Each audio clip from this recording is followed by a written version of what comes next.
I love a triple spiral. My maiden mother wrong.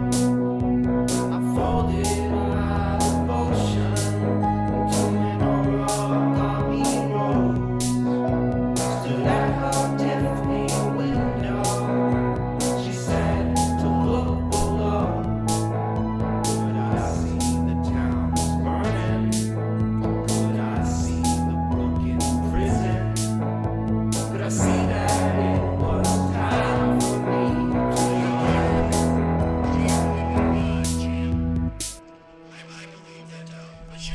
to Hello and welcome to Triple Spiral, episode 4.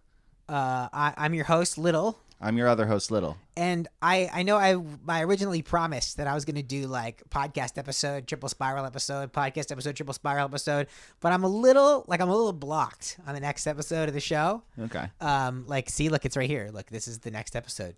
But it's like after about 20 minutes, I'm like, I don't know what happens after this. Okay. So I'm still working on it. So we decided to convene because there were quite a few things that happened in the recent past that were extremely relevant to our interests. The things that Morgan and Zach care about. So do you want to start with Guardians Holiday Special? Sure. Do you want to start there? Yeah. Okay, cool. So the most recent thing, I think, actually, I don't know when you saw Black Panther. I saw, the most recent thing would be Guardians. Okay, so Marvel, whole Marvel Cinematic Television enterprise has started doing these one-off specials, special presentations, and it seems like they're kind of loosely connected to different holidays. Yeah. Which I think is fun. Yep, and absolutely. So the second one just came out. It's the Guardians of the Galaxy Holiday Special, which is something that James Gunn has been like sort of threatening to do for a long time. Yeah. I think in the vein of like, there's like an infamous Star Wars Holiday Special from the 1970s. Yes. And I think that was sort of like the governing idea behind it. And it never seemed like something that was really going to happen. Okay, so I watched a little clip of Kevin Feige talking about this, okay?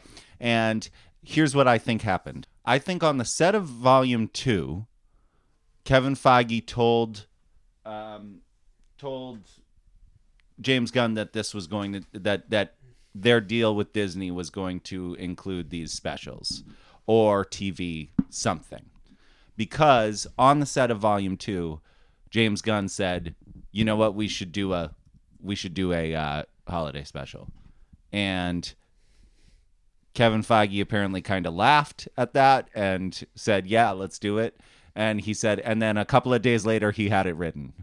So wow, okay. So he had this thing in the bag this whole time, and it was only it took years to come to fruition. But I think that Kevin Feige thought it was a joke until there was a script in his hand, and he was like, "Oh, you were serious?" Well, it doesn't surprise me to hear that he wrote it in like a couple of days. Yeah. But I'm not necessarily sure that that's a bad thing. No. Like, my initial reaction to this special after watching it, which took far less time than I thought it would, because it was like 38 minutes or something. I know. And that's I think it's listed as 45 minutes, but everything that's on Disney Plus has about 8 minutes of credits, so you got to subtract that. It's frustrating to see that runtime and then be like, okay, so it's gonna end at 35, and I was excited because we didn't put it on until like 9:45. Actually, same. And I was like, oh, good, we can crush this tonight. Yeah. But and then when you take out the songs, which there's a song at the beginning and a song at the end, the whole thing is like a sitcom episode, basically, in its running time. And I would say my initial reaction to it was underwhelmed. And one reason for that is because there was a great trailer for this holiday special that came out a few weeks ago that, as it turns out, is the entire story. Like, yes, except for this twist involving, Mantis and her connection to Star-Lord. Apparently that's in another trailer too, because the guy at my comic book store told me that he watched a breakdown and he had not seen the special yet. Yeah. And he was like, "Yeah, I saw Mantis talking about Star-Lord." And I was like, They showed you that? Yeah. Wow. Interesting. Which, adds to your point even more. Yeah. So when you're only watching something, it's about 22 minutes, and you actually know almost beat for beat and joke for joke the entire thing. Yeah. At the end, you're like, okay, well, that was fine. Yeah. It's something that sort of improves as you think about it, I think. And it's the kind of thing where, like, I probably will watch this again, like, a couple of Christmases from now, and I'll probably really like it then. Yeah, sure. That's a fair point. And also, I completely agree with you. Too much was given away. We really could have just seen, like, a couple of setup things, and we would have been on board. Why did you give us all of this? I wouldn't have even watched the trailer if I didn't sort of trust, typically, the MCU to just show me as little as possible. One thing that I've noticed about about Black these Panther things, Wakanda Forever, right? Yeah, there's very little. It's like they give us lately. They give us the first 5 minutes of of the movie, Right. and that's all you see. And you're like, "Wow, this movie looks crazy." And then you see the movie, and 5 minutes in, you're like, "Okay, everything that happened in the trailer, I've already seen." Right. Yeah, So I think that they're really good with it normally. Yeah, But if I had known that, I would have just not even watched the trailer, and I probably would have. I'd probably in here saying, "I loved it," yeah. What's the next Marvel thing to come out? Ant-Man Quantumania. Oh, man. In February. Okay, well, we're gonna have to push it to something that we haven't already seen, but let's do something like sight unseen. Like, let's not watch a trailer for something I like coming that. up and I like watch that. it without seeing anything. Okay, that's a good idea. Okay, so overall, your impression of the holiday special was like you liked it. Yeah, no, I thought it was great. I thought that I didn't really expect any more from it than what it gave me. I thought that I feel like there are more songs than the two that you listed. I feel like there are a lot of songs. There's there's like background, but there's like two like almost music video type performances. There's only two? Yeah. It felt like more. Which is like it's that I don't know what Christmas is song, and then Kevin Bacon does the kind of like wordy Christmas song, which I liked. I thought they were both fine. And I was explaining to Sarah as we were watching it, I was like, do you know the whole bit with Kevin Bacon like trying to be a musician now? He has a nice singing voice. He has a nice voice, yeah, and Yeah. the performance was good. I thought that both songs, and the other one is like it's the old 97s, right? That's the band that's kind of the house band of the special, which is like a fun little retro thing. Yeah. I honestly, so like initially, right? So this story takes place basically in Hollywood for a little while, but then mostly just back at nowhere, which is that skull-shaped planet from the original Great Guardians. inclusion that they bought nowhere from the collector. I thought it was like such a funny thing to have a character like explicitly say that, like, well, since we bought nowhere from the collector, things have been really out of control. And at first I was like, that's a little lazy in terms of like a stat. But then I was like, it is the special, right? Yeah. Like within this is probably never going to come up again. But within the world of the special, the Guardians now bought this little trading post. Yeah. And they're like operating. We need a home base. Yeah. I actually think that we might see that in the movie, but only in the sense in Volume 3, but only in the sense that like if there's a story development that bases around we need a home base. Right. You're you right. know? Yeah. So I love that because it was like that actually might happen. In the scope of things, the collector had like nowhere was destroyed, everything had been, God knows where the collector is now. I mean, Benicio del Toro is just constantly doing little bit parts in movies now. So, like, I'm sure they could bring him back if they wanted to, but it's... I really enjoyed the idea of them buying Nowhere as their home base because it was like, where would the Guardians go? Right. know? So then you have this kind of... It's what looks like a set, which it was nice. Yes. That most of the story in these musical performances take place in. I felt like... I already texted this to you, but I felt like one of my major problems with this special visually was just that it's shot to be a TV show, right? Not a movie. Right. So James Gunn is very good at like visual compositions, but most of this movie, this special is shot in like aggressive close up. Right. Like where I believe that they probably got Chris Pratt and the other actors together at the same place, but it's almost always, Chris Pratt is almost always by himself in a frame because almost every time you see him, it's like right up against his face. And the camera is always spinning in this way that reminded me a little bit of the show Peacemaker, where there's almost like a slightly inhuman movement to the camera, like it's on a On a track digital kind of dolly thing. or Yeah, something yeah. like that.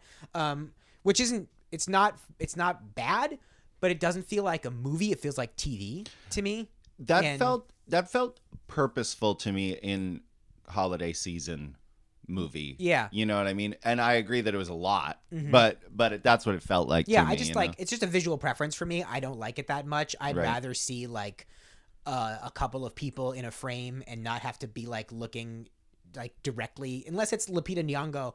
I don't really want to have to see like a giant close up of anyone else's face. Right. Like it just feels, and it also makes the acting feel too big, which like I think Chris Pratt was at the right level for a Guardians Christmas special, but he's almost playing 110% of Star-Lord in this. You know, like during the songs when he's like reacting to he's like, Yeah, sure. it's like it's too big. Yeah. And I get it because it's like a corny holiday special, and I Right. think he understood the assignment, as they say. Yeah. But I was like, still, it's too it didn't feel like it didn't feel like regular Star-Lord. It Yeah. felt like I don't know. I don't know if I agree with that because I just it felt like, I mean, I'm fine with your comments about like the song, like his reactions during the songs and everything. But also like Star-Lord is this guy who's like really has struggled so much, like everything has been taken from him kind of deal. But he like constantly finds the light, you know, like when there's the conversation with Mantis, he's like immediately really like heartwarming to her and everything like that. that whole last scene between him and Mantis is great. Yeah. And that's when Chris Pratt is back locked in. And like right from the moment he says, I don't think Kraglin knows how that story ended. Oh my God, I know. And it's like, oh my God, you're going to give me another heartbreaking Yondu thing? Like, it's like the relationship between him and Peter is so awesome. Yeah, I appreciated getting to see, I can't remember that actor's name, but the guy who plays Yondu in animated form, because this story opens and closes with... Oh, I got it. Michael Rooker. Michael Rooker, yeah. Yeah. This special opens and closes with animated segments. Yes. Which super threw me off when it started. Yeah. I was know. like, wait, I saw a trailer where there were people. Yeah. So yeah, it was nice to see him again. I do really enjoy that relationship. That Yes. like, and I do feel like so much of the Guardians is about found family, Right. and so always playing on that theme of found family was like an interesting thing for this story to hinge on. I just feel like, okay, this is going to be a theme when we talk about Black Panther too. It's this holiday special is an interesting experiment that kind of reminds you why things are normally balanced the way they're balanced, right? Because the main thrust of this story is Drax and Mantis travel to Hollywood to kidnap Kevin Bacon as a Christmas present for Star-Lord to cheer him up around the holidays because he just seems generally down. It's both Gamora and it's also this idea that Christmas is ruined for him as a Right, young space sure. traveling teenager. Drax and Mantis are great. I think Dave Bautista is great. I think the characters as they're created don't necessarily work as focal points. I think they work more as like They're background, their characters, color, Yeah. you know? Yeah. And so there were times when Mantis had to like speak in paragraphs, you know, and I was like, this voice that she's doing for this character was not calibrated to have to say this many words. I get that. I could get with that. And like, you kind of have to, you know, I mean, Guardians of the Galaxy 2 improbably hinges mostly around Bradley Cooper's performance as Rocket Raccoon. Yeah. And the only way it works is because it's Bradley fucking Cooper. And like, Yeah, that's that true. guy's got the juice. Yeah. He can do it. Yeah, that's true. And so, but the rest of the time, it's kind Why of... is he so good as Rocket? Like I get we're going to do a silly character. He's going to be a raccoon. We're going to do all this, but why is it so good? It's like, it's the best vocal performance because there's just so much to it. There's so Yeah. much, he can put so many shades of emotion into his voice. Yeah. And it's awesome. Yeah. So yeah, he anchors the second one, but for the most part, you know, it's Chris Pratt, who I do think has like some movie star qualities. I don't think he's not like at a Brad Pitt level yet or something where it's like there's this magnetism that he cannot remove from himself, you know? But he's like 80% of the way there, and Zoe Saldana brings like an additional 60%, so they're Sure. well over it. Sure. And that's the math, right? You got to have your anchor, and then you have all these pieces of color around, and so the Guardians work super well that way. Right. And when you break that formula, it's interesting, Yeah. but it also kind of reveals the limitations a little bit. I completely agree with this. And I think that it shows how well they are designed as a team, as a cast. Yeah. But I agree that like it kind of feels like we're doing a B storyline because of the focus. Right. Yeah, no, I could get with that completely. I mean, I think that the benefit that this special has is that it's short Yes. with these two characters. Like Drax and Mantis are so much fun, especially the hunt of Kevin Bacon. That whole scene is hilarious. Yeah, and they go to like a gay bar, and they're like just hanging out. They're just having a good time there. Basically every bit that they had, the whole when they're hungover sitting on the curb, and the woman comes up with the map. The whole Mantis thing of like when she makes all the cops go to sleep. Yeah. This special had a warning for like strong, intense violence or something, and when I saw that come up, I was like, that's surprising. But then I was like, it's because they flip over a cop car. That's Yeah. why they have to say it. It's not Yeah. because no one actually gets hurt, Right. When he flips over that cop car, she says, you can't just kill people, but the police are fine in Yeah. the car, and they're like talking to them. And it's like the same way where like if you kill a human, it's not necessarily a capital offense, but if you kill a police officer, it is.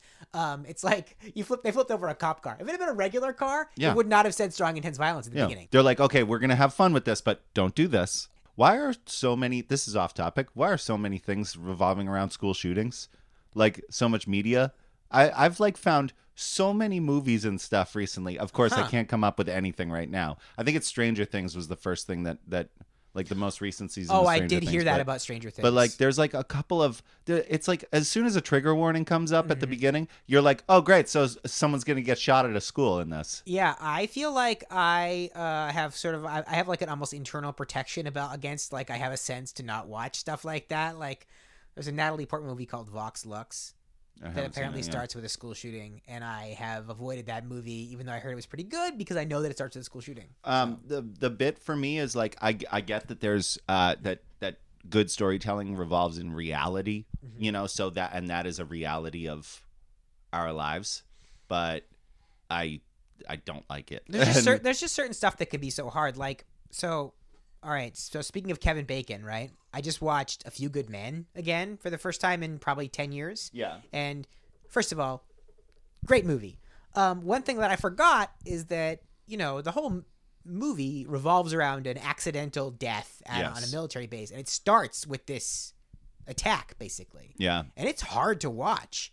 And it was surprising because when you think about A Few Good Men, you just remember like people yelling in courtrooms. Right. You cut these guys loose. Yeah. Red. Yeah. The red. It's they call in the courtrooms. They call it A something. code red. A code red. Yeah, what's a code red? Yeah. Did you order the code red? Yeah. You're goddamn right I did. Yeah. Yeah.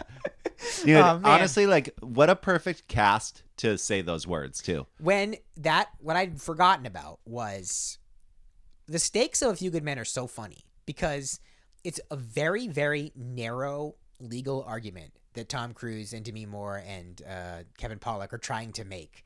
And they're just trying to thread this very minor needle. Like, it's not like there's no one who's accused is not guilty of something. Like, everyone is actually guilty and they all did bad things, but it's about who is actually to blame for this bad thing. Right.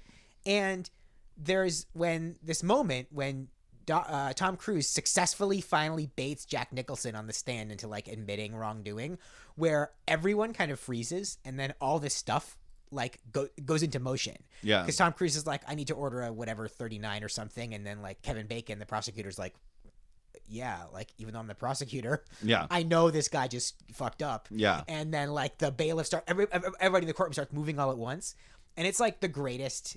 It's like so exciting. Yeah. And it's just people talking, But anyway, it got me thinking about the fact that like that's a movie that's so exciting and mostly because of talking. But it does start with this scene of like brutal violence, and you're like, I wish it didn't. You know what Yeah, I mean? Like, yeah. I wish Yeah. I could call up Rob Reiner and order a recut of that Yeah. movie. Because you do later on, they visit the scene of the crime, and there's like blood all over the bed and stuff, and it's like, that's enough. Yeah, that's true. We didn't need to see it. It's because they want you to know the gravity of the situation. Yeah, but it's like, yeah, we don't need that. Yeah, it's tough. I don't know. I know that's like, I know I'm a wuss, but but anyway, yeah. What did you think about Kevin Bacon in this special? Because he has to do a very hard performance where he's like somewhat hypnotized, Yeah, and then like very panicky sometimes. I felt like once he kind of got to be himself, when he was himself at the beginning and at the end, yeah. he was doing pretty well, and then he's just a little bit. I actually loved his performance right at the beginning. Like all the details of him, like just the way that he acted and everything. Like it was like he was kind of acting like a little douchebaggy. Like Well, you know, I kind of saw him as like just like a goofball alone at his house. Yeah. You know what I mean? And I was like, that's kind of what I'm like on the rare occasions I'm at my house alone, where I'm like, get myself a little snack, sit Yeah. down to watch a movie. Yeah. You know, like he's when he just having turns a it good on, time. when he turns it on, he gives like a little like yes, like you know, like no, I thought he was great. I mean, again, here's the thing: anything that you try and knock, you go, yeah, well, it's over the top because it's a silly Christmas special, Right. You know, it's No, like, that's true. You know, like anything that you could say about it is like, because I felt like when he's hypnotized, it's a little dumb. I don't know, like the whole like sitting on the ship being like, I just feel like good right now, you know, whatever, and it's like, yeah, we don't need that. We know Mantis made you feel good, you know, like. I got to give them props too for having Kevin Bacon's real life wife, Kira Sedgwick, play his wife is actually her, like on the phone. Is it really? Just her No, on the I didn't phone. notice that. Yeah, yeah, and like every time she calls, it's like Kira is calling. Like, Oh, that's that's his wife. funny. So he's talking to his actual wife. That's funny. Yeah. So all right. So I think we can kind of probably move on from this. The only other thing I wanted to say was just like, we got to do better by Karen Gillan. I know. This is 2 times in a row now Yeah. that they have made her do the full outfit, full like I don't know how long that is in the makeup chair, but God it's a long knows, time yeah.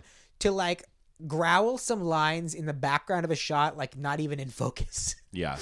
Yeah. And it's like, come on, this is Karen Gillan. I mean, she's great, and is she great. obviously got to be a huge part of Avengers Endgame. Yeah. But still, it's like throw her a little more. Yeah. Yeah. The Thor: Love and Thunder and Guardians back to back Yeah. is like, yeah, she's such a great character too. They made her so. That's what I really like about James Gunn's adaptation of these characters is like he made them so good. Yeah. They're all awesome, as opposed to the comic books where they're like kind of problematic and kind of shitty a lot of the time. Do we know how far off we are from Guardians of the Galaxy Volume 3? It's like next year, I think. Because I was thinking about the sort of the brand of Guardians of the Galaxy. You know, it's like it's good to get them back out there because Guardians 2 was like 2017 Yeah, or something. it was so long ago. So it's good to get them out there, but it's almost like we may almost be like at Guardians fatigue at this point because of like Thor: Love and Thunder, and they haven't got to do anything, but we've been seeing them again. Right. So it's like, I don't know. I guess we'll see when that trailer comes out for Guardians 3. I mean, despite the fact that James Gunn got kind of burned by Disney and has clearly moved on and found quite the home at DC, Yeah. and I think he's going to do amazing things at DC, but he's starting from like less than zero. Like, whereas he could really build on what the MCU had going, and I think I think Guardians 1 is like probably the most important MCU movie because it opens up the space for like literally space, but also like different tones and ideas and everything. It brings way more in to the MCU for like the first time. Mm-hmm. And so I think James Gunn has a lot of credit is due to James Gunn for that phase of the MCU working. Yes. And I think maybe some of the background stuff that he was still involved with, you know, under the radar. And I think if he was still on the payroll at Disney and was helping to guide some of what we've seen over the course of Phase 4, I feel like we might be in a little better shape, you know, Yeah. because I don't know that there is anybody So there's been a lot of shakeups at Disney, right? Where I forget, Bob Chapek was the CEO of Disney, and he was like content, whereas Bob Iger, was the former CEO and is now back, has a better reputation among like creative people as like letting people do their own thing. Right. Like let Kevin Feige run Marvel by himself. Yeah. So I don't know how much of what we've just seen in the MCU was a direct result of Bob Chapek being like more. Yeah. And if they'll slow down the pace a little bit now because Bob Iger will let them, Yeah. or what. I also don't know how long ago that started, right? Because Marvel is always working on this incredibly long content chain. You know, Right. they've got movies scheduled out to 2027. So like, I don't know that might have all been Bob Iger. You know what I mean? Like, we might not even know. Bob Chapek was only CEO of Disney for like 2 years. Right. We might not even know yet what he was. Right. His impact. Here's what I'll say about the MCU Phase 4. When these things are released, it feels very low, like I don't know, like my expectations are higher than what I get. And then upon like retrospective look at it, I'm like, I love this. And I think that those things develop better over time. Like we just started rewatching Hawkeye because it's like Christmas, you know, why not? Sure. Yeah. And it's like, this is great. You know, like this stuff's awesome. It's odd to think that the major successes of MCU Phase 4 are the TV shows. And I'm primarily thinking of WandaVision, Loki, and Hawkeye. Yes. Those are the highlights to me of the whole phase. Yeah. There's not a movie, including Black Panther Wakanda Forever, which we can talk about, that I would really consider to be among the best of what the MCU has to offer overall. You know what I mean? Like now considering everything, all the movies and TV shows, I wouldn't put that on the list, but I would put Hawkeye, Loki, and WandaVision in there. And so, I mean, in some ways, I suppose that's good because they wanted to get good at TV, and I think they're getting better and better at it. I think the most successful TV show is She-Hulk as a TV show, but it's also so slight that you kind of forget about it. Yeah, well, and you wouldn't put that on the success like in actual like monetary gains or viewership, but success as far as like execution. Yeah. Okay, so here's what I'll say just about James Gunn to wrap this up. Sure, yeah. James Gunn gets to create his own universe now because everything that they have done has failed. True. Okay.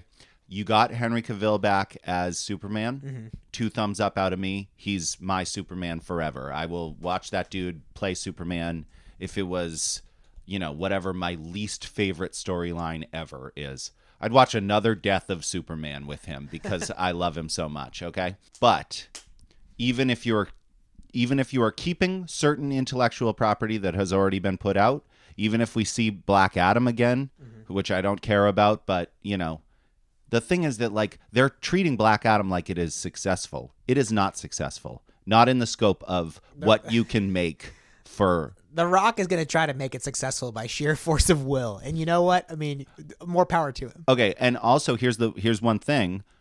Of the 3 existing, like, characters that you potentially have to return, there is an awesome storyline of Superman and Shazam versus Black Adam. Oh, okay. Okay, and let me tell you very quickly about that storyline.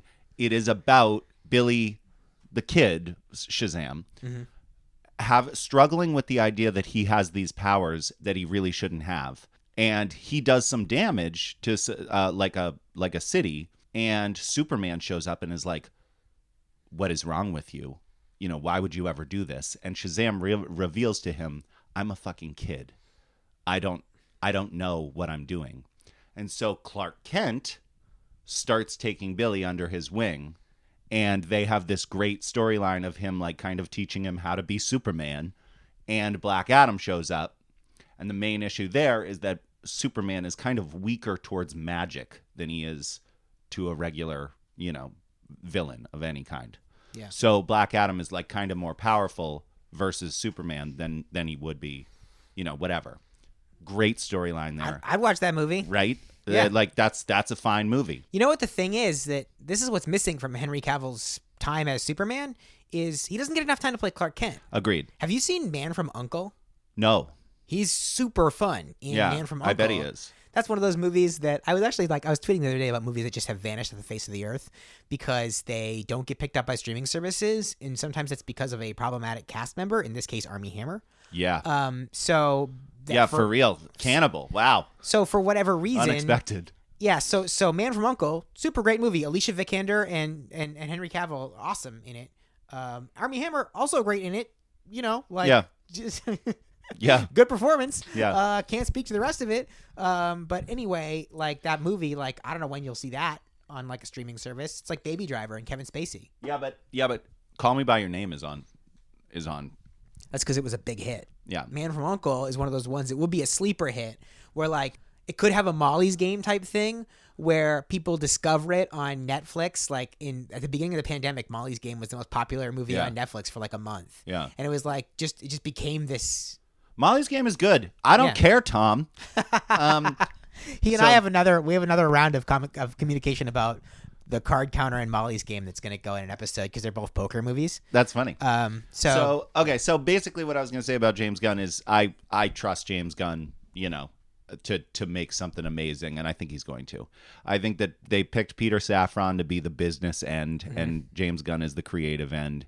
And I think that honestly, if I've ever believed in DC, this is it. I believe in James Gunn. I think James Gunn is the guy that really probably could have carried Marvel's next couple of phases, and I don't know how many guys there are that guy. You know what I mean? Agreed. Like, gender neutral guy. I don't know. And it could be like Jack Schaefer, like the woman who runs like WandaVision. It could be somebody like that who takes it and runs with it and does it. Yeah. But I don't know. I don't know who it's going to be. I guess we'll know when they start announcing directors for like, who's going to do. Is the Spider-Man guy going to do Fantastic Four? I forget. Oh, I hope not. I think it might be him. By the way, let me talk to you about Fantastic Four because it kind of matches with the James Gunn thing. Director of Ant-Man, Peyton Reed was talking in an interview. For years, he was working on a Fantastic Four movie, right? And then left the project. Still kept ties with Marvel, but left the project. He's talking in an interview, and he said, people think it's so difficult to make a Fantastic Four movie. You just need to crack the code. And he was like, and I did it. Oh, okay. And so ever since, Marvel's had that. Whatever it is, whatever he figured out, you just need to crack the code. I think James Gunn has the policy of you just need to crack the code and, might have it. Well, as we transition into our conversation about Wakanda Forever, do you think that's the next time we're going to see Namor is in a Fantastic Four movie? No. No? I think we're going to see Namor long before that. I honestly normally don't care about like casting stuff, but I am super interested in who it turns out to be, who ends up being cast as the Fantastic Four. Same. I think it's 50-50 odds they just cop out and go with Krasinski, but I don't think so. I think that they're going to move on from that. I mean, I think they've really they've put that out in the water that they're not going to do Krasinski. You know what I mean? They've like gotten people to buy into that idea. Yeah. So that when they announce someone else, people won't go, "Wait a minute, you just introduced him. It was John Krasinski." But the whole thing could be a head fake. The Krasinski thing, my first reaction was amazing, you gave it to me. And then my second reaction was you brutally murdered him in front of me. And my third reaction is, yeah, it's fine. I mean, that was a fun little thing and that's cool. Like, we can move on from that. Give me young, hot Fantastic Four. That's what I want. I don't really want, old Reed Richards who has gray hair at the temples. Okay. And also, so here's the deal with Reed Richards. Council of Reeds, that's a thing. Okay. Oh, really? Yes. Okay. And every universe, he is the smartest man alive in every universe. So this is where Rick and Morty gets it from. Yes. I mean, God knows if they actually read it, but that's the idea. Council of Reeds is a real thing. Council of Kangs is another real thing. Kang. I would love to watch a movie that's just like 100 versions of one guy versus 100 versions of another guy. I know. It'd be amazing, right? It's such an interesting idea for movies that we could have Jonathan Majors playing like different people, different characters for like whatever, the next 15 years in these movies. is such an interesting idea, and I do really hope they go through with it. It would have been kind of fun to start dropping that in now, like with Wakanda. It would have been kind of nuts if how people were like speculating as to who the Black Panther was going to be in Wakanda Forever, and of course it was Shuri. Like it was a foregone conclusion that it was Shuri. What if it had just been Jonathan Majors? Yeah, that would be so great. Like they couldn't do it because you can't. People already complained, and we'll circle back to the beginning of Black Panther in a minute. But people already complained about how much bridge building Wakanda Forever is trying to do to like other Marvel properties. Yeah. And so you can't have, people love Wakanda is very important, and like you can't be like, yeah, we're actually using this as a launch pad for our next 6 movies. Like you just can't do it. And so I'm glad that they didn't for the most part. Right. There's a few other things that they didn't do that I'm glad that they didn't do. But let's talk about Black Panther Wakanda Forever. Let's get into it. What was your reaction to it? What did you think overall? Overall, I loved it. Mm-hmm. Overall, I thought that it was a great, I was concerned that I was going to be crying for the whole movie. Yeah. And I was not. Did you cry at all? Black Panther lives when M'Baku says Black Panther lives when she arrives. Oh, yeah. That was like the only time I really teared up, except for the post-credit scene, which please tell me you stayed for. Oh, I did. Okay. Yes. I was like, as soon as it happened, I was like, oh my God, I hope Zach stayed. No, I did. And I liked it. All right. We'll get to that. Here's what I want to say about the movie overall in general, right? Or my initial thoughts about it. I really liked it. First of all, I saw it on Regal RPX, which I haven't seen a movie in Regal RPX for forever. Yeah. And man, that screen is so gigantic. Yeah. And so it looked beautiful. There was like wonderful, amazing, like pounding music throughout the entire movie. And I just really loved that. I felt very like propelled by that in a way that I don't always. Like sometimes a movie that has almost a constant soundtrack doesn't always work for me, but this one really did. And I did not cry, but I felt very moved during the kind of like opening funeral sequence for T'Challa. And just the beauty, it was just beautiful. It was a beautiful tribute. And I love seeing like lots of people, like dancing and being together and kind of like all expressing one feeling. So I felt kind of like moved by that. And I was pretty surprised by the turns of the story in general. I was very happy that we never saw a digitally recreated Chadwick Boseman. Yeah, they couldn't do that. Yeah, I mean, they could, but they could. I mean, they could have tried. Like the Star Wars universe has definitely done that, and they could have tried it, but I think it would have really backfired on them. So I think they were wise to stay away from it. I think Ryan Coogler would have never done it, but I think maybe someone could have tried to make him do it. Right. And I loved the introduction of this new character who's kind of a villain, Namor, played by Tenoch Huerta. There's like you do that. I've tried to listen to people pronounce his name so I can get it right. Yeah. And you do that kind of soft sound at the end of it. So, but anyway, he's awesome. Really great like interview too. There's been a bunch of interviews you can see with him and Lupita do some press together because they both speak Spanish. Okay. So they like do a lot of like they answered a lot of questions in Spanish, which I think is kind of cool. Awesome. And so anyway, loved him. I thought Angela Bassett was great. Yep. And it was fun to, I think that what's her name? Letitia Wright, I think was great as Shuri. But in the same way that the Guardians Holiday Special made me think like, oh, you can see why it's normally balanced this way. This movie, I think on purpose, made me feel the absence of Chadwick Boseman. Yes. Because Chadwick Boseman is such a fucking movie star. Yeah. Where it's like, that guy was electric. Yeah, Every moment you ever see Chadwick Boseman, it's like, you're like, oh my God, look at this guy. This guy's incredible. Yeah. And so you can't replace him. Yeah. And so they very intentionally just don't. Yeah. Like, technically, Shuri is the main character of this story. Yeah. But for sections of the movie, she's sharing like equal weight with Namor, with her mother, with Lupita Nyong'o, with Denai Guerra, Okoye. Okoye, yeah. Those people kind of take their turns sharing the spotlight with her because there's just there's not enough weight at the center of the movie otherwise. Right. Okay, so totally agree. So overall what I'll say is I loved it. I thought that I agree with you that there is like a almost purposeful missing piece here. And that's a super hard thing to do. Yeah. And it makes for a sort of uncomfortable watching experience, but I think it worked. I think it did too. I think that okay, so Namor, holy crap, is amazing. I love him so much. Yeah. The point where Shuri is kicking the crap out of him towards the end, I was like, you cannot kill this character. They were not going to make that same mistake twice. I know, but also, okay, so I know, especially because it's like Michael B. Jordan is like such a, it's like, you know, you had to get him in there somewhere. Yeah. Okay, I loved the moment of silence at the beginning with the Marvel Studios opening of like no sound. Yeah. Just like, wait, did you hear no sound? yeah. Because to me, I thought it sounded like whooshing like wind, but I keep hearing people say that it was just silent.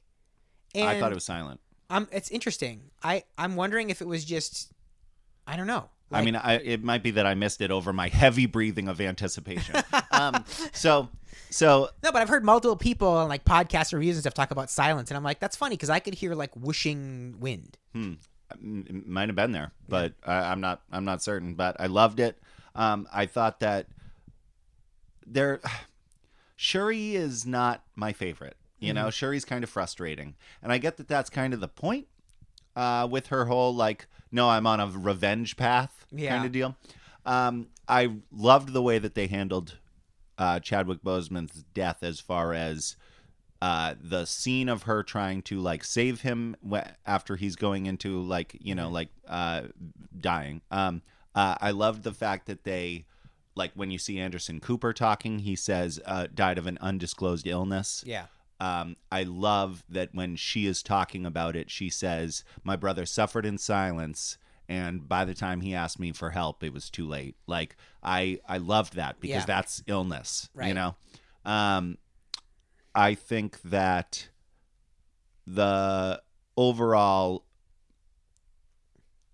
I loved the idea that you had such a female-driven cast. There's so many different, like, two different, like, weighing one force against another that this movie is doing, and that's part of that idea of it almost feeling like there's something missing from the middle, is there's all these story elements that are stacked against each other, right? So, like, with Shuri, there's this idea of, like, science versus faith that's not super well explored, but is sort of interestingly, it's like almost all subtext. Yeah. There's a moment toward the end where she, like, decides to do that morning ritual for T'Challa at the end, and it's like, that is kind of this moment of her faith kind of like finding its way through her belief in science, but there's very little of it otherwise.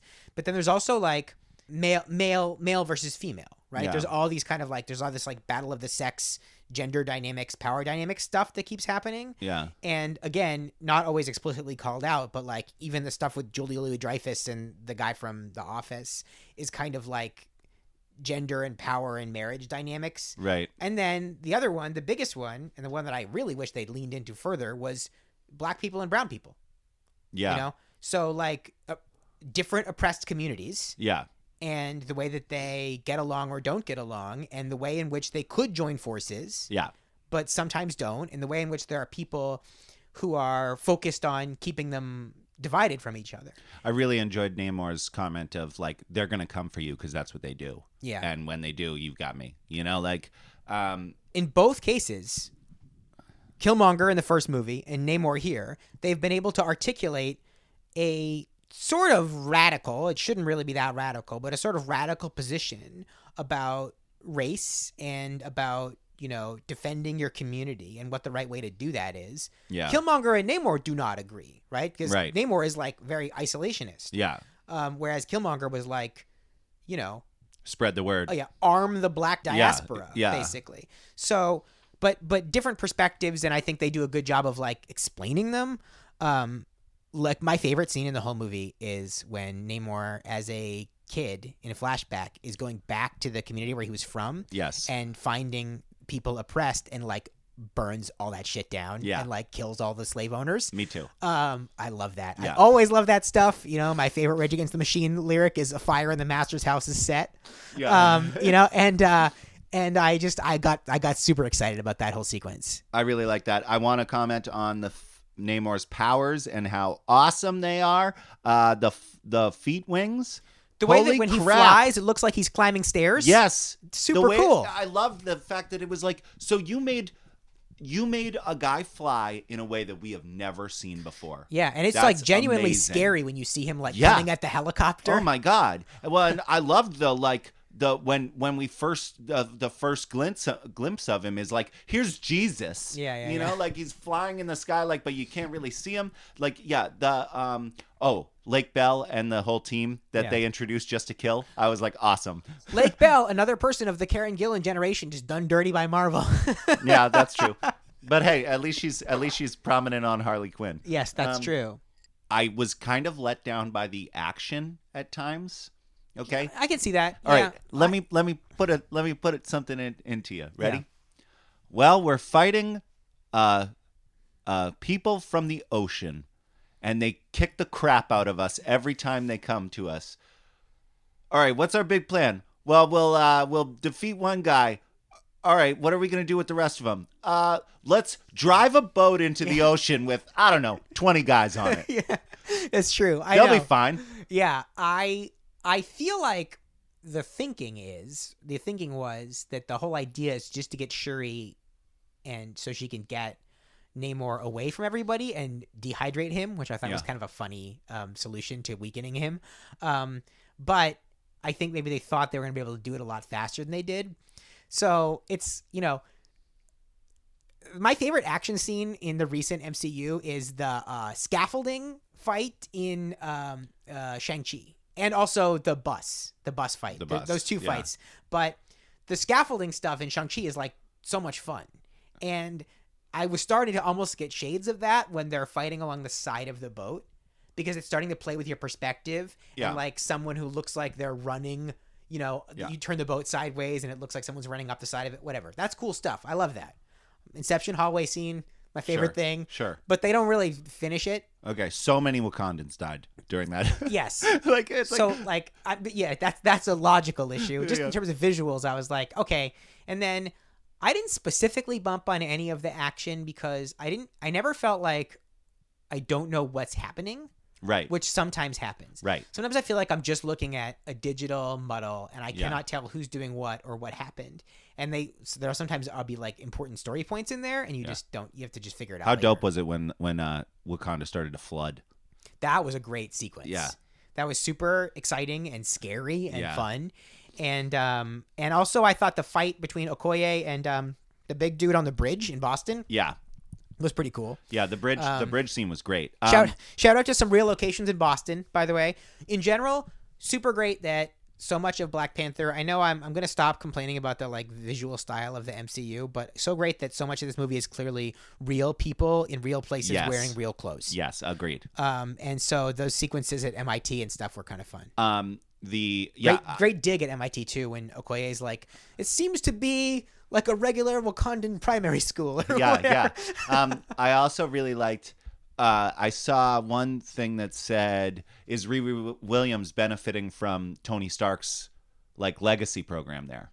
Because that is where he goes and he announces that all of those the fun, like all of the projects are funded. So Riri Williams is such a great character. Was kind of let down in the movie as far as I didn't like her suit design. Mm-hmm. I thought it looked toyish. Big shoulders. The big shoulders look weird. It's just supposed to make her look like a heart, I guess, but it just is disappointing to me. I will say, hey, did you know that Shuri's AI is Trevor Noah? I heard afterwards. Yeah, I did not get that when I didn't either. notice it. Yeah. I wish that because he kind of sounds like he's doing a little bit of a voice, at least in my memory, that he's like not speaking in his normal voice, and like I wish he had done that. Yeah. In the comic books, Riri Williams builds the Iron Man suit in her dorm room. Tony Stark is her AI. Right. I kind of wanted not Tony Stark, because I know we aren't going to do that with Robert Downey Jr. He's not going to do it. But like, kind of wanted something like that. Well, there's gonna be an Ironheart show, so Yeah. Okay. So we'll get it then. yeah, that was what. So some people I think complained about the Ironheart stuff as being like too obviously setting up a Disney Plus show, and it kind of does at the end, where like you can't keep the suit because we can't afford that CGI, you know. Yeah. But I also just think like.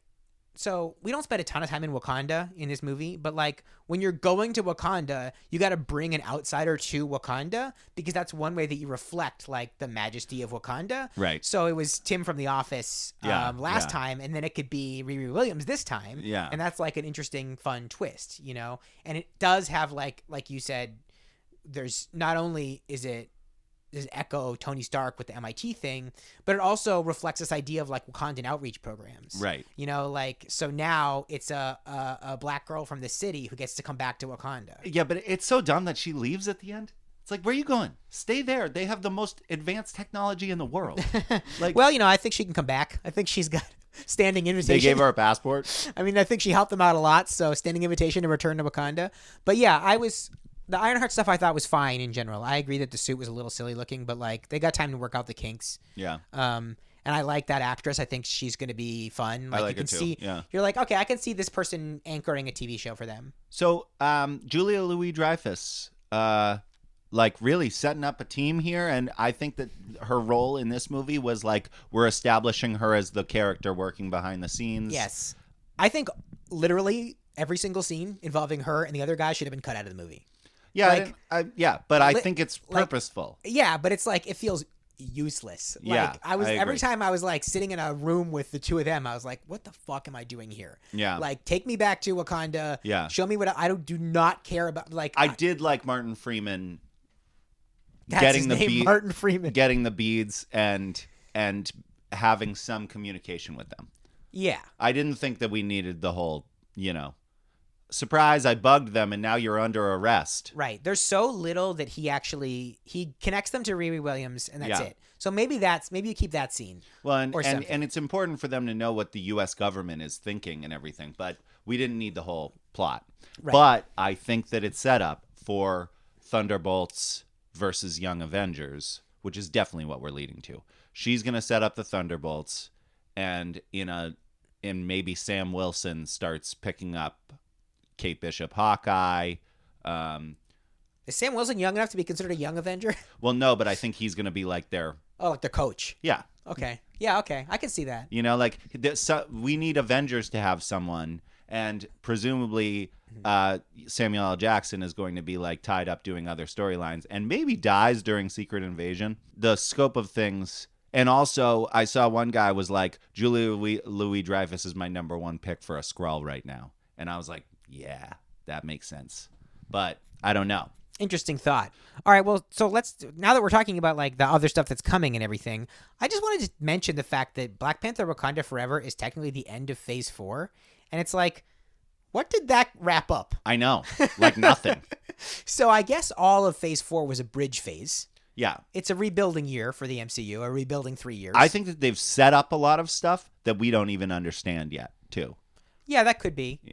And they've obviously put a few new characters in, and sort of like they've endeared us to some of the lesser characters that we didn't care about before, but we care about now. Right.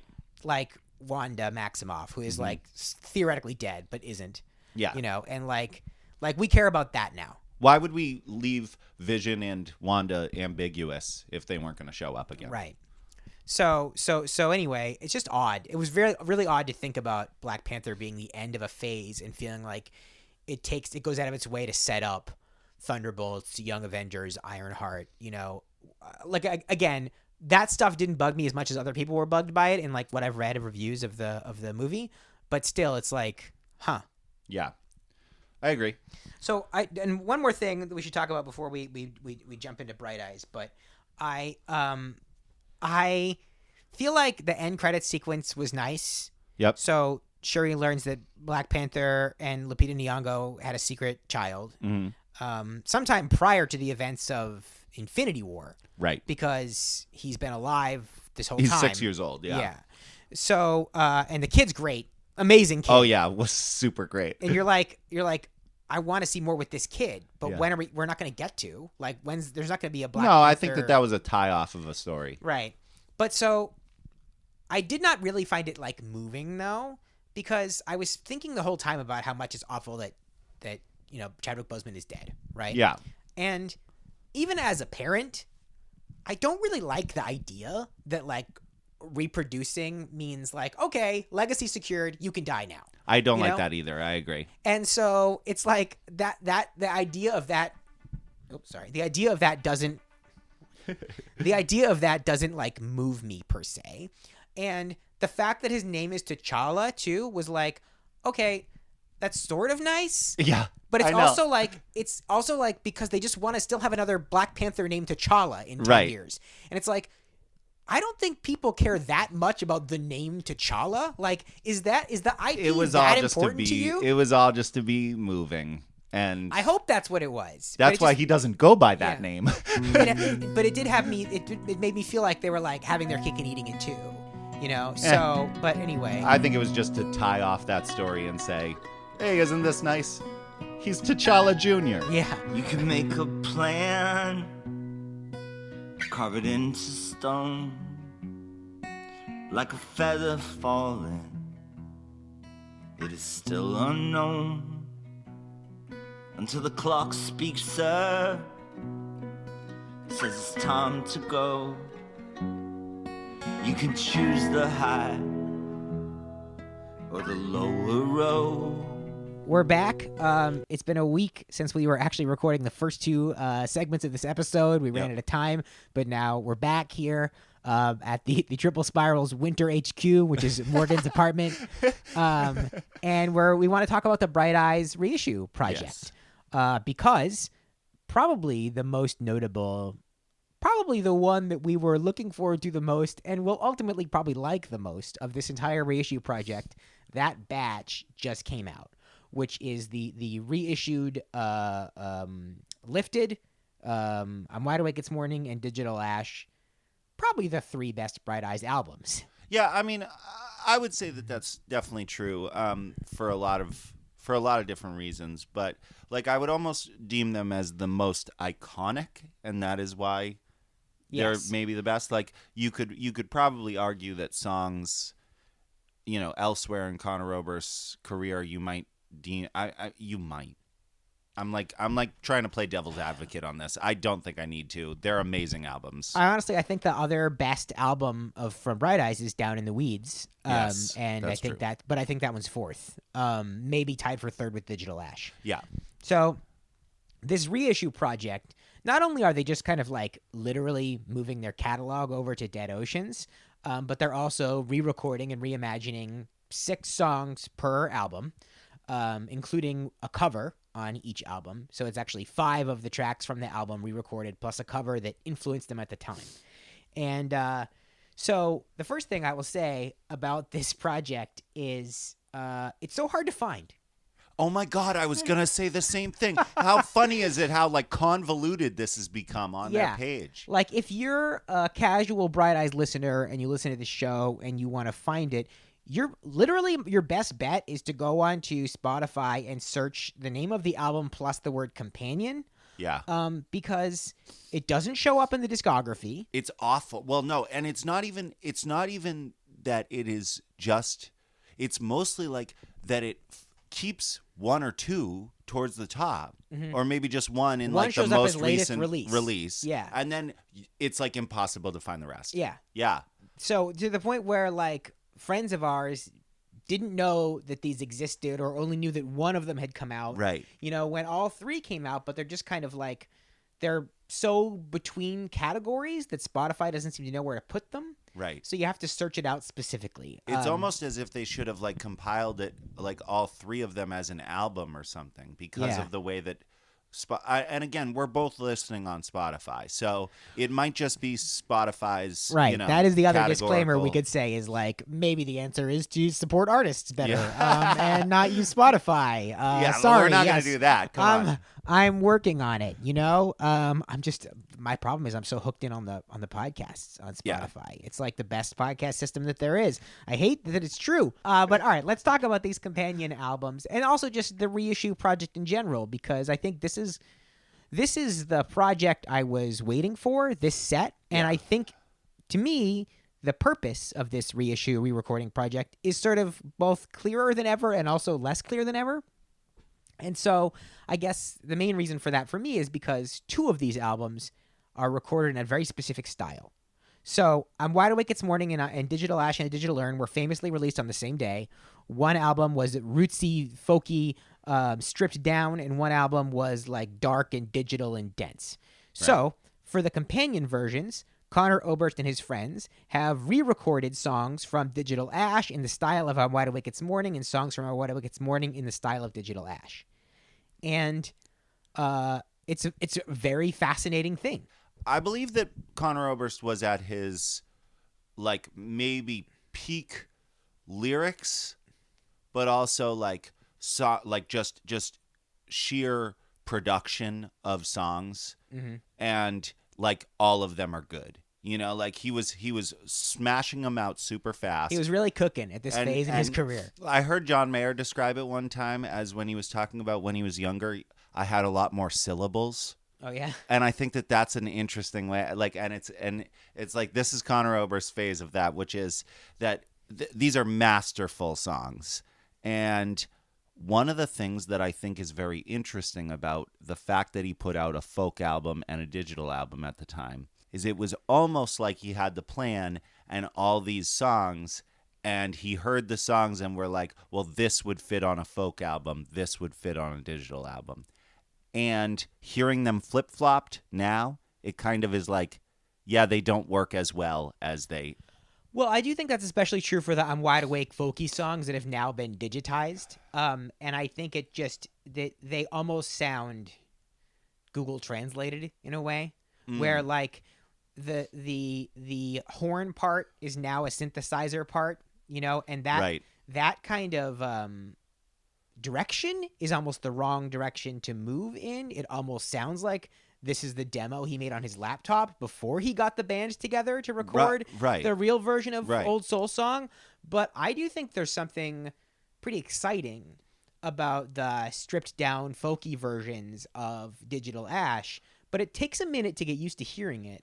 Because when you take those songs off the grid, basically, like you take the rhythm of the song off of that rigid structure of like a digital song, it almost sounds like he's, I don't know, rushing or something. Like he's singing there's too a fast. little bit, there's tempo stuff that's like a little strange. I'm thinking of the, you know, the what's Arc of Time. Yeah, I actually really like Arc of Time. Me too. That's, I think, my favorite one from that group. And it's got backing vocals from Kate Crutchfield from Waxahachie, and I think they sound really good together.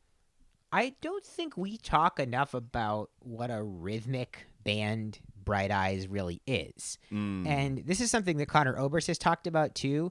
He talks about having like a very strong sense of rhythm. He makes jokes about like his right hand being like a metronome. You know, he likes to joke that he's not very good at playing the guitar, but he's very good at keeping time with a guitar. Interesting. And when you see them perform live, you really do... You notice a lot how often he is just really strumming very hard and very fast on a guitar. And he's the kind of guy who plays the guitar in a way that blends into the background textures of a song because there's so much other bigger Mike Mogis-y stuff happening. Yep. But it's true that a lot of Bright Eyes songs are about the beat.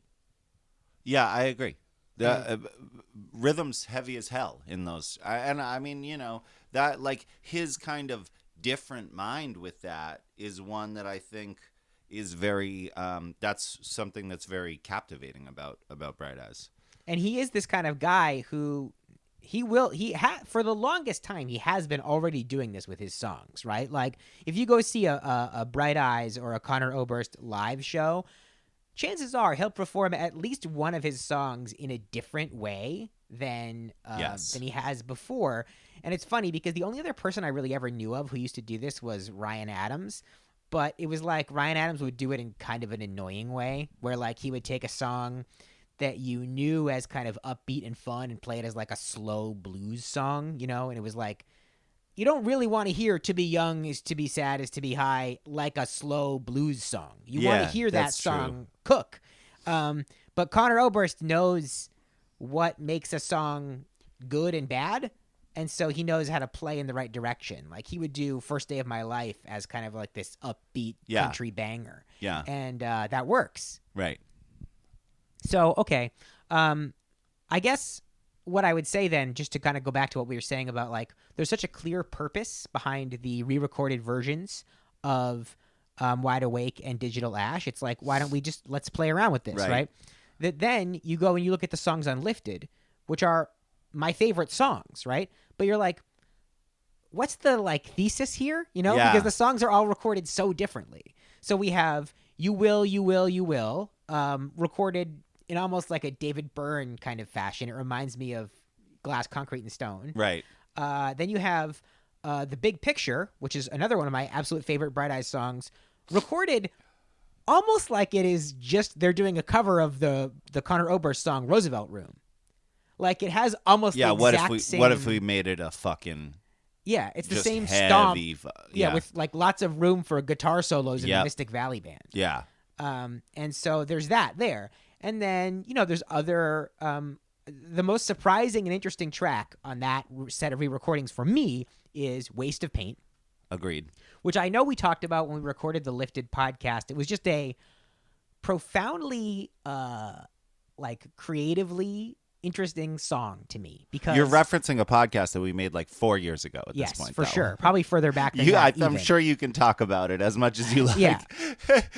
I was coming to Bright Eyes from mostly pop punk, you know, like Blink-182, Green Day, and everything. I was sort of aware of Bob Dylan, but honestly, Connor Oberst was kind of my way into Bob Dylan. And so the idea of this song that had very few chords, right? It's just C and F and then F and G. Right. And like almost talking and just like verse after verse after verse after verse. That song just goes on and on and on and on. It does. And the like little chorus parts get longer and longer and longer as he's that's so true. Yeah. And he's telling these stories, and it's like almost like reading a short story or something. And just the idea that a song could be that was like mind-blowing to me when I was 16 years old. Yeah. And so that song has always been like very special to me, but I think that the magic of that song and the way that it transformed the way I think about songs has long since faded because I've listened to like The Lonesome Death of Hattie Carroll and like these other like these songs where that's where he got it from, right? Right. So I was shocked and delighted and kind of moved by this re-recorded version of Waste of Paint, which is this big, fun, bass-heavy kind of stomp. It almost takes like the bass line from like Take a Walk on the Wild Side, but speeds it up. The sound in the background, it's maybe just a synth making that noise. Yeah, like a lot of like screeching and crashing synthesizers. As soon as it starts, you're like, oh my God, let's fucking go. Yeah. And what it really sounds like to me is it sounds like the closest we will ever get to Michael Fassbender's band from the movie Frank, the Soffenwarps, which their music's great. Shout out to the movie Frank. See it if you haven't seen it. The it's music, so good. And the music in that movie is so fun. And like their big song that they sing, you can actually listen to that song, I Love You More or whatever it is on Spotify. And it's not quite as messy and noisy as it is in the movie, but I love the messy noisiness of it. Yeah. And I've always kind of wanted to, I don't know, find a way to recreate that sound. There's some stuff on Relative Isolation where I was kind of like trying to find that. Sure. And to have my guy, Connor Oberst, to do it. Yeah. To reimagine a song that was very special to me was so great. And it's the one that feels the most like fully reimagined to me. I don't know if I agree with that just because I don't know. I think a lot of them feel pretty fleshed out, but it is standout for sure. It feels like a really successful idea. Whereas like to me, I guess there's a rock out version of the Big Picture, which is these are the bookends of this Lifted album, both very long. We can say that I feel like we can say that we're officially at least talking about the Lifted piece right now. Sure, You know, we're in Lifted right now. The Big Picture one to me doesn't feel as successful. It feels more like no, man. It The feels Big like Picture's pretty dope. It feels like fun idea. Yeah. But I guess I don't know. I don't engage But with it if as you were much. watching it live, you would be like, that was fucking incredible. That's true. You know, yes, like- I would. That's true. But so yeah. So that's. But anyway, like we already have talked about this together. But we'll say now that like the next episode of Triple Spiral we're going to do is like our best of the year stuff. Right. And like I've been thinking a lot about like what Bright Eyes song is going to be in my Triple Spiral. It's probably going to be Waste of Pain. Yeah. Hey, but with as a little tease, who was your number one artist this year on Spotify? Oh my gosh. I can't remember. Was it Kanye West and you don't want to say it? No, it actually wasn't. Kanye West I'm didn't even just make it kidding. into my top 5. He did make it into my top 5, which I was not thrilled about seeing him there, but Hang on. I gotta figure this out now. Now I'm stuck. All right, hang on. I'll tell you mine, which is Jonathan Richman. Oh, that's interesting. It's because I did a deep dive on Jonathan Richman right before I went to see him live, and then I saw him live, and I continued to. Also, by the way, shout out to Jonathan Goes Country. That album fucking rocks. My top artist was Arcade Fire. Ooh, it was kind of in line with Kanye West. Yeah. So, but my next 4 were pretty awesome. Bright Eyes, number 2. Okay, Christian Lee Hutson, number 3. great, Black Country New Road, number 4. nice. And number 5, Paul Simon. Wow, that's a very cool. You're cool. My top songs were cool. You know what my top number 1 song was? What? Heat Lightning by Mitski. Okay. Number 2 was Goodwill Hunting by Black Country New Road. Okay. Number 3 was The Heart is a Lonely Hunter by The Anniversary, a pop punk emo song from like 2003. Yeah. I saw The Anniversary on your list. What? Yeah, no, it's like that album. I think it's called Designing a Nervous Breakdown. It sounds like modern pop punk. Like it sounds like a band that's the peer of like Pup, not a band that was the peer of like Midtown. Yeah, that's true. And then my number 4 was another Black Country New Road song, and number 5 was Strawberry Lemonade, the Christian Lee Hutson, Connor Oberst jam. Mine are all old songs except for one, which is number 5 is Save It for Later. By who? English beat. Oh. But, it's like the Pete Townsend song. You know that song? No, I don't think so. Save it for later. Your legs give way. You hit the ground. No. What? I don't know. Holy crap. I don't know. I guess Holy shit. I'll listen to it, I guess. That's mind-blowing. Yeah. Okay, Save It for Later. Every Day I Write the Book by Elvis Costello, which successfully appears on my Spotify every year. So I was not surprised to see it. Dreaming of the Past by Pusha T and Kanye West. And He Who Shall Not Be Named. and Kanye West. And Can't Hardly Wait by The Replacements and Train the Van by The Clash. Weird lineup. So we've talked in the past about so the first track is The Big Picture and the second track is You Will. Right. The third track is Laura Laurent, which has long been a favorite Bright Eyes song of mine. Yeah, I kind of remember that. When we saw him play in Somerville, the first time we ever saw him play, he came out into the audience and his mic cord ran out of room right next to us, and he laid down in the aisle next to us to sing it.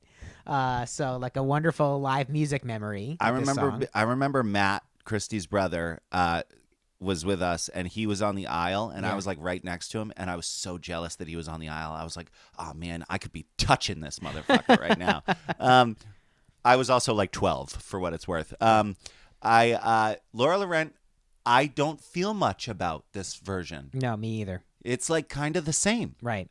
Okay, It good. feels neutral. I was like, Zach cares about this song more than me. I wonder if he feels anything about this. What I remember liking about this version of it was that I was like, I like that his voice still sounds very like engaged on this song. Yeah, sure. Like, I feel like I'm paying a lot of attention to like vocal presence in general lately. I feel very attuned to it with Connor Oberst. It seems like there are songs where he seems really into it, and there are other ones where maybe because it's like not in his vocal range anymore or something, it just feels like there's less. There's a little of that on these. It's less dynamic than it normally is. Yeah. And it's like, I don't know, it kind of bums me out a little bit. It's funny because we were talking about Bradley Cooper's voice being so amazing and dynamic in The Guardians. And And it certainly looks like from the trailer of Guardians 3 that he's got even more Oh yeah, it's emotional gonna be range. real heavy rocket stuff. Yeah. So he's great.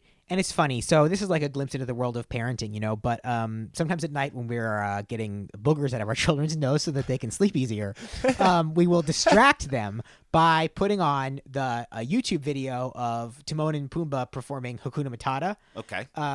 They've not seen The Lion King, right? It's totally Strange. divorced from context, but they're just like, Timon and Pumbaa are fun. I like those guys. Boy, you're going to blow their minds when you show them The Lion King. They're going to be like, oh my God, Timon and Pumbaa are in this? Yeah, awesome. It's true. Yeah, and that's honestly, that's the best part of that movie anyway. Yeah. So, looking at YouTube, right?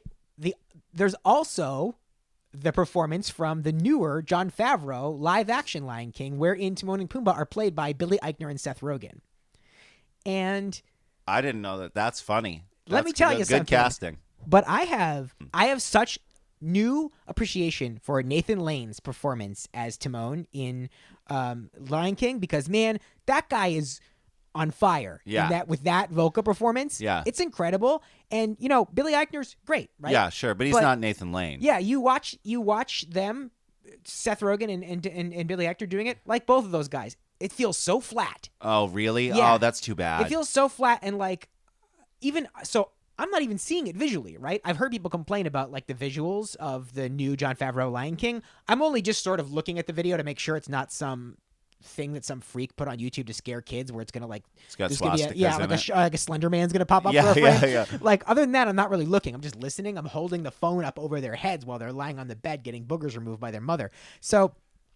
This is quite the event. Yeah. No, I mean, there's a lot. It's we do it every night, and because they're boogery kids. Yeah. And but anyway, it sounds like their hearts are just not in it, and they're also like almost over pronouncing things. Oh, this Now, is so sad. like- This is so sad. I actually never really understood some of the words to Hakuna Matata because they were singing it so fast in Well, the original right. version. And so I'll just say like, oh, I understand the lyrics a little more now because Seth Rogen and Billy Eichner are enunciating more. Huh. But it makes it feel even more like they're not selling it, Wow. Like when people over enunciate. Out of all the things you needed to sell in that movie, though, Right. this is probably it. Right.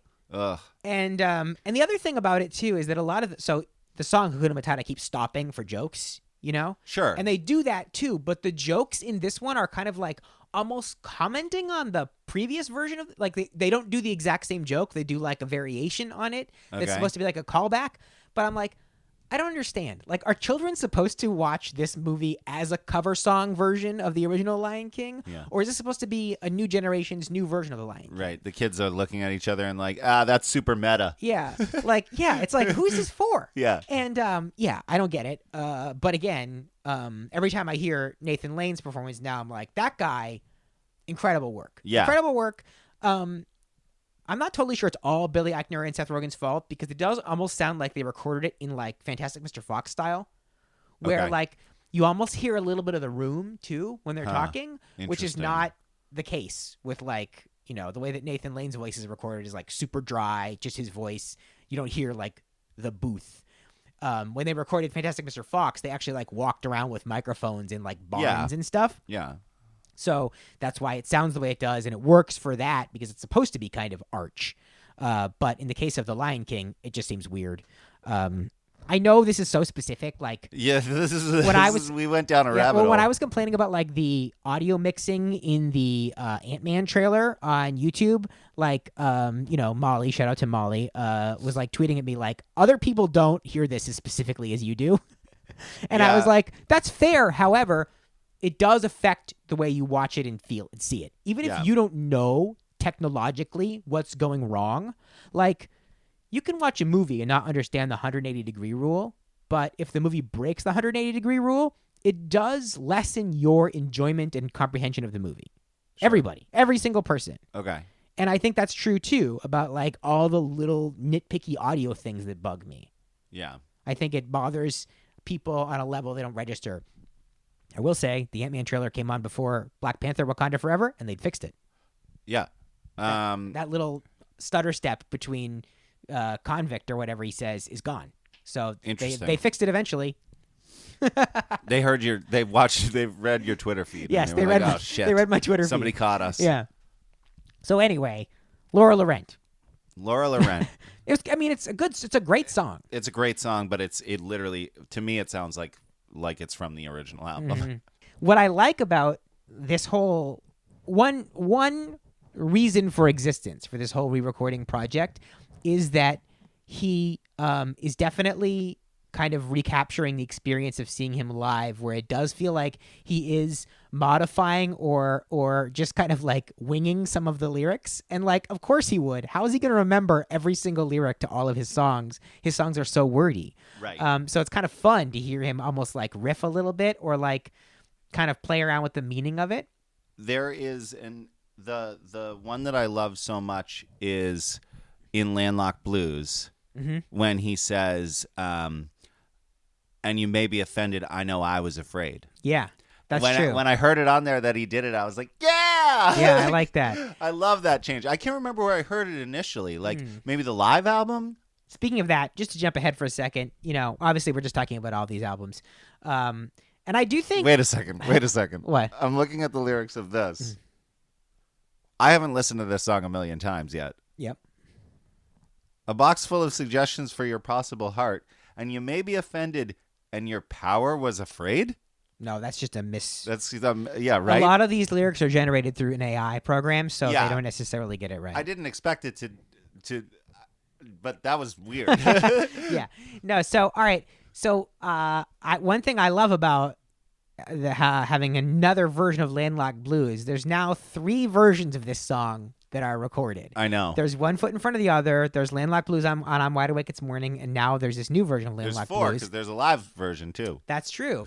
And I also love that he sings after 41 years Yes, instead of I know. 22 years. Which, by the way, this tracks with an old theory of mine, which is that slowly Conor Oberst is putting his age in like every album. As a corollary to that theory, I think it would be cool if Conor Oberst just re-records this song every couple of decades. Yeah. And in a few, we'll get like grizzled old Conor Oberst recording an album someday, and he'll sing like after 65 years. Yeah, I agree. know? So, all right, so let's finish talking about the lifted tracks. Sure. If there's anything. Oh, what do you think of November? Speaking of Maria Taylor, this song's written by Maria Taylor and Arenda Fink. Azure.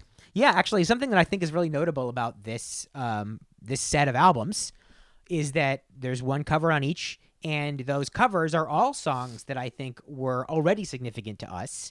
And November, I always think of as like, it's like the quintessential Azure song. It is. If someone asked me, what does Azure sound like? I would put on November. Me too, and also Azure, not that great in general. I feel like Azure kind of misses the mark a lot of the time. Maria Taylor on her own, 2 thumbs up out of me. I think there's a few really great Azure songs. Like If You Fall is a great song. If You Fall is a good one. November, and then there's another one that I can't think of right now that I really like too. But that's like it. Maria Taylor, though, There's a lot of hits in the Maria Taylor back catalog. Check out, my recommendation is My Own Fault. That's one of my favorite songs ever. And then what's the one with Conor Oberst? Song Beneath the Song. Song Beneath the Song, yeah. That's it. I mean, 1111 is just a great album in general to start with. If you But Teeter Lynn Flower, dude, or Lynn Teeter Flower. But that's your whatever. second. That's your second tier Maria Taylor. Yeah, that's like true. you start with 1111. Don't you feel sorry? Okay, we don't need to go. Maria Taylor's another person who is very like clearly rhythmically motivated. Like she's a drummer by trade. Oh yeah, that's a good and point. you can really tell in her songs. And as a fellow drummer, I've always appreciated that. So yeah, I like the Conor Oberst cover of November. I like the Azure version better. Yeah, me too. But it's fun. It's just sort of fun to hear, I guess. Yeah, me it's too. Like Same. that's fun. Yeah, that's my main thought about it. Yeah, and yeah, I mean, and they don't do anything like wildly different than what that song is. No, and it's also kind of missing the like. There's a very signature cello piece to that song, and it's kind of missing it. It almost doesn't work without the cello. Yeah. So yeah, all right. And we've talked Ways to Paint. The other one we skipped over was Nothing Gets Crossed Out. Oh which, yeah. So this is the thing. I got to revisit this a few times. I might like this version of Nothing Gets Crossed Out better. Yeah, with this one, I feel like they also did not change a whole lot, like in the scope of some No, of the sound. it just has a little more to it. It has a There's little more, drums and that kind of I thing. really like his voice in it too. And his voice is so important in the first one. Yeah. It's so like emotionally like connective. You Right. know, like it just reaches you, and that's how I feel about this now. It's probably the strongest vocal performance on Lifted. It's probably the one that feels the most, because it's the most stripped down, really. Yeah. I mean, except for Waste of Pain, but Waste of Pain is almost talking. Yes. So it's if somebody wanted to know what Conor Oberst's singing voice sounded like, and they were asking me in 2005, I might have just put on Nothing Gets Crossed Out. Is Maria Taylor the background for this song? I think so. Yeah. And is she on it? The first Actually, one? you know what? She's not on this one. It's She's Maria not Taylor on on this the one? original, and this one is Wayside Back in Time. Gillian Welsh. Oh, it is. Yeah. Oh, I that's who didn't it know is. that. Yeah. Interesting. This is the problem: is that they don't have the backing vocals like listed I as know. as the other artist, and so it makes it a little bit harder to remember exactly who was singing when. And part of that has to do with the kind of homogeneity of a lot of the songs. We were talking about this idea that like there's something that distinguishes some of them and something that fails to distinguish some of the others. Yes. And so some of the songs really stand out, and some of them kind of blend together where you're like, was that ship in a bottle, or was that Nothing Gets Crossed Out? So okay, so let's talk about the I'm Wide Awake and Digital Ash tracks. Yes, sure. What do you want to talk about first? Well, I have Digital Ash pulled up right now, so we can start with that. All right. So first song on Digital Ash is what? It's Hit the Switch, which is a song about a descent into alcoholism. It's a pretty harrowing song, and I think there's a benefit to it being stripped down a little bit. Yeah. And then it kind of kicks back up at the end. It goes into a little stomp mode at the end. One of my favorite Bright Eyes songs of all time. Mostly because of the lyrics, and in the original version, at least. I mean, like I'm not really thinking about the new one right at this second. But when the switch gets hit, like he says, but there's this switch that gets hit, and like it actually changes in the song. Yeah. You know, it's like an actual movement there, and there's something that makes you so like happy in that moment. The music and everything that changes it. This one seems like almost a little sadder. Yeah, it definitely. It does feel like it feels more like it's focusing on what the song's really about. Yeah. Like almost like people were dancing too much when hearing the old version of Hit the Switch. But it's just, I guess the first two, Hit the Switch and then Down in a Rabbit Hole, are like the most specifically stripped down. Right. And Down in a Rabbit Hole even more so, because Hit the Switch has this moment at the end where it kind of becomes a little country stomp, but Down in the Rabbit Hole doesn't. It just stays kind of quiet and soft. And it's funny. It reminds me a little bit of like Don't Know When But a Day's Gonna Come or something, where it's like there's almost all this space in the song, which isn't bad. The lyrics to this song are so good. Hit the Switch is so good. It's just like this is what I was talking about at the beginning of this, with like this dude was just on his absolute ace game. And I personally love Digital Ash. Like Sarah says, it's my favorite Bright Eyes album. I think that she's right.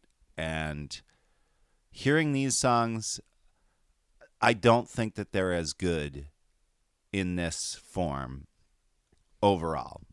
Well, I think that there's this marriage between like form and content on particularly the I'm Wide Awake and the Digital Ash songs, and it's hard to separate how much of that is our own just like memory and preference for the original version. Right. But I mean, if you go back to what you were saying about like it almost seems darker now or something, it's like it does almost, the way the song is recorded now reflects the reality of what the song's about, but it removes a certain kind of tension. Yeah. I don't know if you have any particular observations about Down in a Rabbit Hole. I don't feel anything about it. That's one of the ones. I am a Westworld robot looking at it going, that doesn't look like anything to me. This is one of the ones that just kind of fades into the background. And I think that when this whole re-recording project is over, it might be a fun exercise for us to kind of almost like curate one like 14 let's do that. or 15 song album. Yeah, I agree. From all of it. Yeah. And maybe that's what they're going to do too. you know. Who knows? It There's just going to feels be like, too much for them to do because they're doing all their albums, you know? Yeah, well, there's only like 3 more, right? Only 3 more well, Bright yeah, Eyes but- albums. So Yeah, but we've already done 4, right? Yeah. Wait, and no, this there's is more. another 3. Casadega is next. Oh my god! That'll See, I actually was like really excited for the back half. Yeah. Because we're talking Casadega, we're talking the People's Key. Right. Come on. Oh, so that's the 3 actually. Casadega, People's Key, and Down in the Weeds. Isn't there one more? No. No, that's it. Weird. So that unless they do something with various EPs or whatever, like we've done with past episodes of Bright Or Eyes, Full Hearts or Can't hear me Lose. out on this one. Get the Mystic Valley Band together, yo. Like I'm happy to let him cook with Bright Eyes for another couple of. no, that's fine.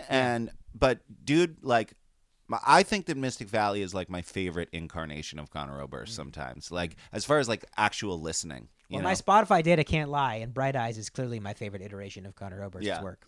So our Arc of Time is the next one on the list, and that's the one that, you know, like you said, the original version of it is extremely, extremely digital beat heavy. Yes. And then this new version is really different, but in a way that I do like. I do feel like it helps me hear it differently. I agree. I think that this song is another one of my like absolute favorites, Mm-hmm. the original recording. So it's hard for me to kind of judge because this is the most stripped down, you know, version of anything that we've heard on Yeah. any of these I think. Yeah. And so it's nice, but it's kind of like if I had the choice, I'd rather that upbeat version. Yeah. No, I guess that's fair.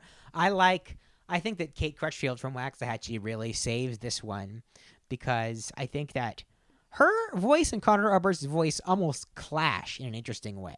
And it's in part because she has this totally different way of like phrasing words to the point where they almost sound like different words when Yeah. being sung by her or sung by him. And I like that. I like when a backing vocal has some character in the same way that like Emmylou Harris does singing. She sings very differently than Conor Oberst. Yes. It's interesting. Somebody like Maria Taylor sings almost exactly the same way as Conor Oberst. So their voices match up perfectly. Right. So it's like the two different versions of what a backing vocal could be. When Maria Taylor and Conor Oberst are singing together, it's like they've been doing this for decades. Yeah. And they sound so...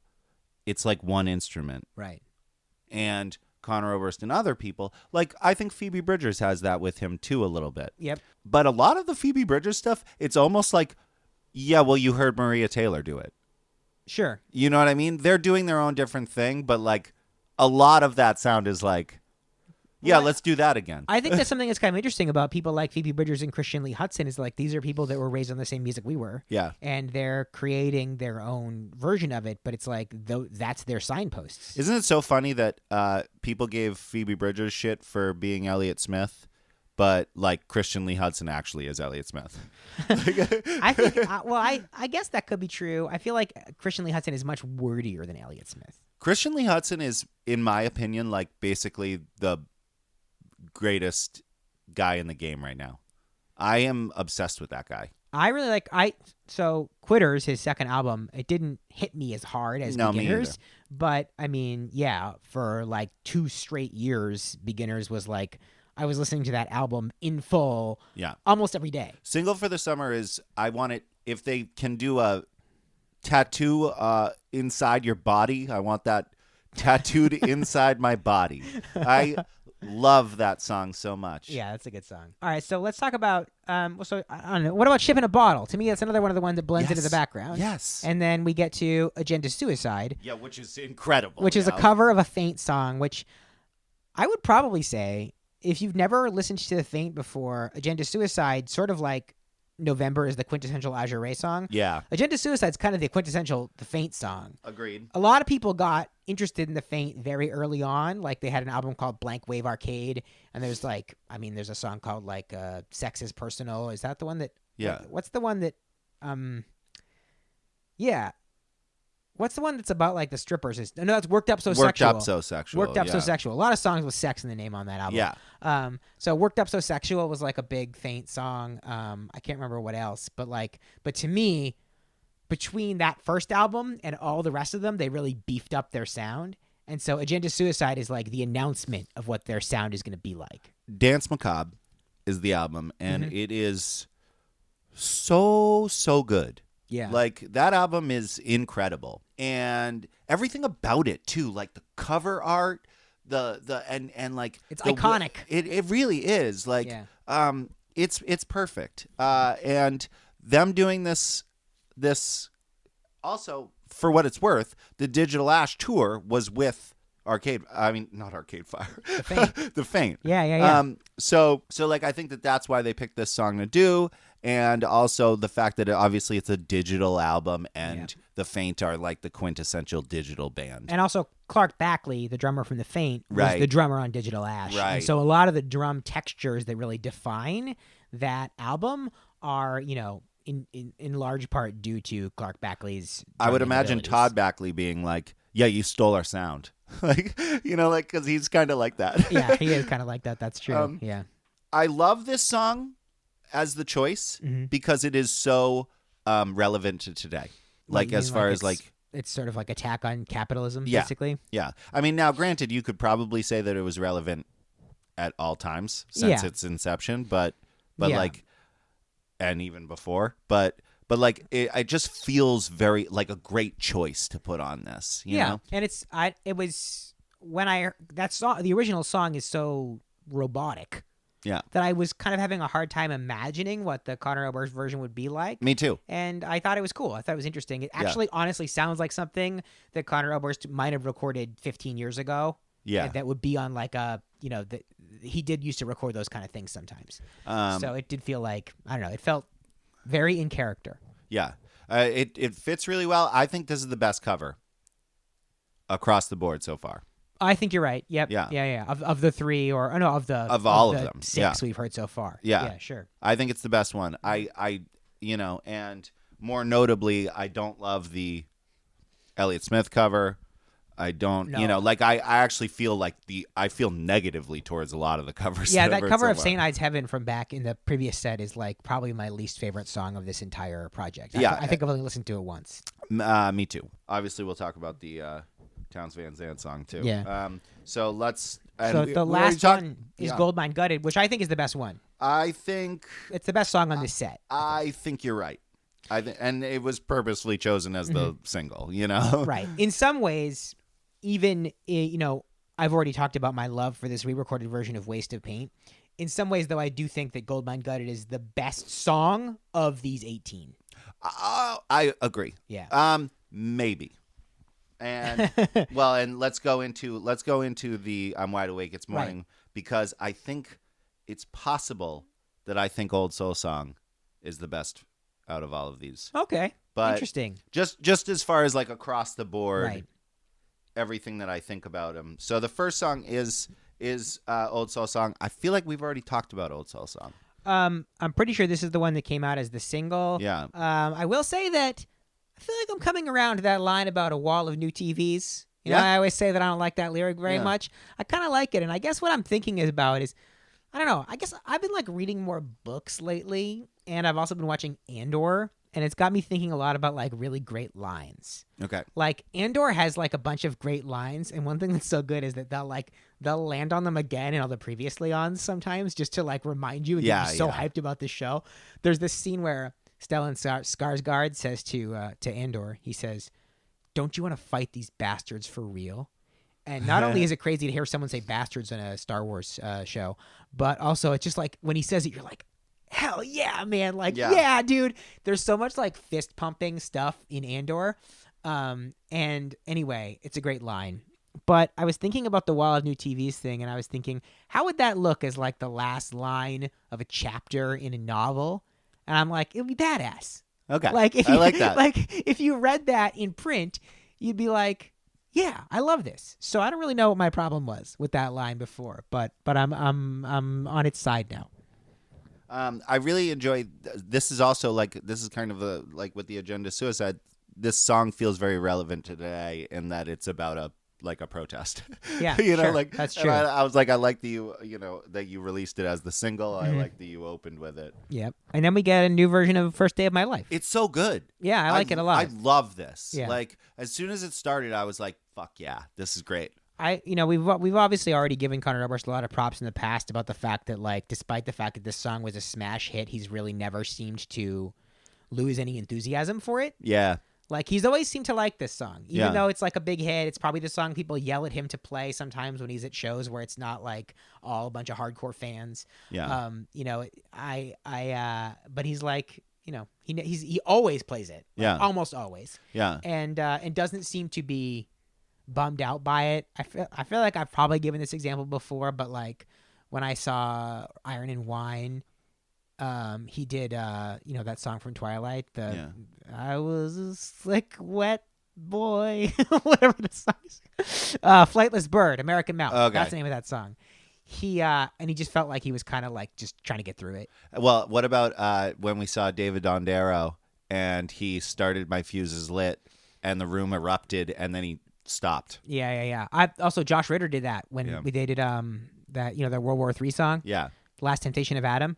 He like abandoned that song like half a verse in or something. Dude, also, by the way, as a performer, it is so easy to get away with forgetting lyrics. You just end it. Or you just like end it smoothly. I mean, go to the thing that you know how the song ends and you end it. Well, but also if you're Conor Oberst has famously forgotten lyrics before, and he almost makes it like a game. Yeah, like, sure. I've seen a video of him doing June on the West Coast live, and he keeps forgetting the words, but looking to the audience, and people are shouting lyrics at him, and he's like, right, and then he goes on with that part of the song.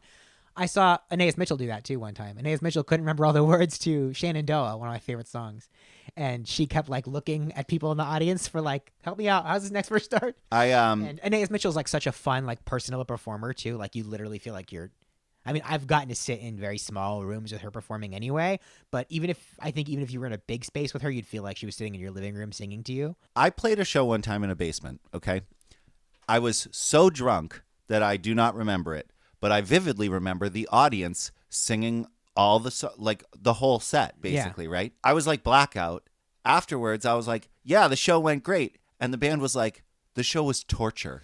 And I was like, what do you mean? And they were like, you were either not playing the guitar or not singing the whole time. And I was like, oh, but the audience was singing. And they were like, that is not the point. Well, all right. So, okay, let me see. What were we just talking about before I went we were on First Day of My Life. Okay, First Day of My Life. Yeah, great. I like it. It's a fun reimagining of that song. Somehow, he's never recorded another version of this song yet. There's been so many versions of it. Yeah, that's true. I hadn't... Are you hearing the birds that live in my house? There's a little opening on the side, and a bird made a nest in there. You can hear them flapping every once in a while. No, that's funny. But I was like, I'm not going to disrupt a bird. So, all right. So I don't have much else to say about First Day of My Life. Do you? No. So sometimes I forget that Lua and First Day of My Life are two different songs. Yeah, I know, right? And I was surprised that Lua wasn't re-recorded here. See, maybe he thinks like because he's done like the First Aid Kit version and stuff like that where they, I know, but why not get that version down on tape? Yeah, I mean, I agree with that. But maybe he thinks that song's like more exposed. Maybe. I don't know. And also, you know what the real reason is? We're going to do First Day of My Life because it's the biggest hit I've ever had in my life. Mm-hmm. And you can't do both. Maybe you can't do both on a 6-song album. Right. That's true. Okay. All right. That's a good example. Good explanation. All right. So and First Aid Kit was busy. Yeah. Well, they couldn't get them in the studio because it was COVID. Well, yeah. I mean, they've been over in Sweden having babies and stuff. So they got that going on. Quick shout out to those 2 new songs. The First Aid Kit songs. Yeah. That are Their whole fucking album's out awesome. now. Oh, it's out? I haven't listened to it, but Adam Scott said it was great. Oh, wow. First Aid Kit just keeps finding a new gear. Yeah. And I think that's really cool. I really appreciate their work. So yeah, the next song on the album is Fare Thee Well, Miss Carousel, which is an amazing Townes Van Zandt song. Yeah, great song. This I don't know. It's fine, but it's like it does not come close to eclipsing the original. No. So it's kind of one of those if you come at the king, you best not miss situations. Yeah. That's kind of how it felt because also it's not captivating. It's long, too. Right. It is long. That's true. And it's not captivating in the way that listening to Townes Van Zandt like ramble on a microphone and guitar is. And that's, I mean, so the funny thing about me and Townes Van Zandt, right, is that like I've mostly heard slower Townes Van Zandt songs first. And so to hear him kind of rocking, I was like, this is fun. Yeah. Like I kind of knew this guy as like, you know, sad, gaunt cowboy.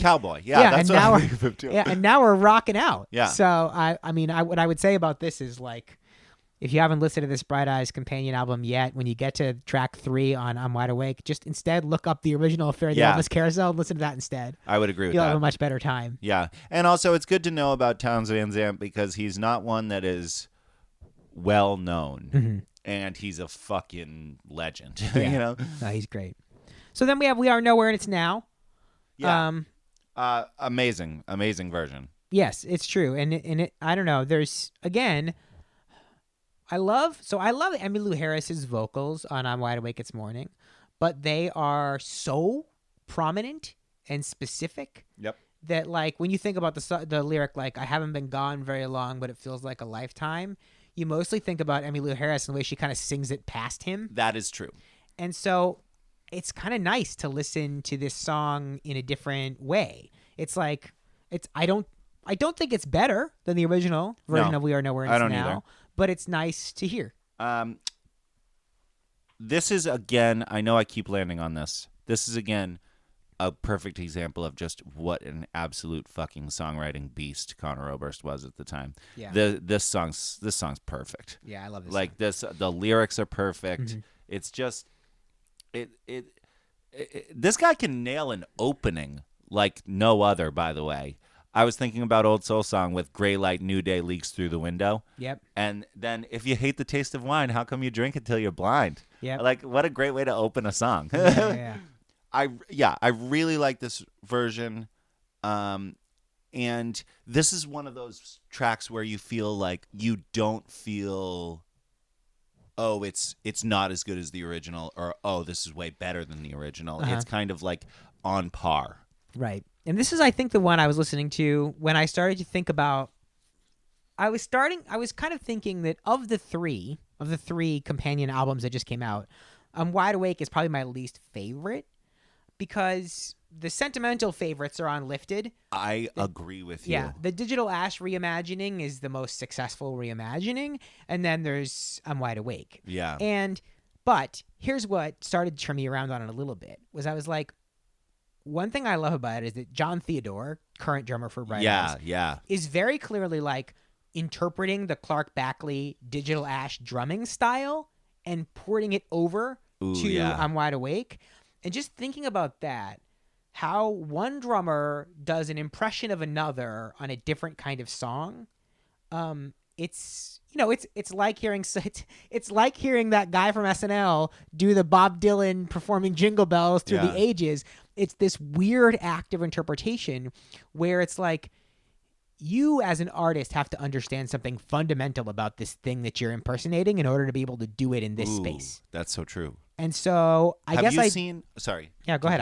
I appreciate the drums. Have you seen all the people that are like hardcore John Theodore fans, like talking shit about Bright Eyes? No. I've seen like a couple of times where people are like, I can't believe this dude is wasting his talent on Bright Eyes. I think it's so interesting because it's like, obviously John Theodore is such a different drummer than has ever played with Bright Eyes before. Yeah. And it has this kind of thing where, you know, when Travis Barker joined Blink-182, he absolutely transformed the music of Blink-182. Yeah.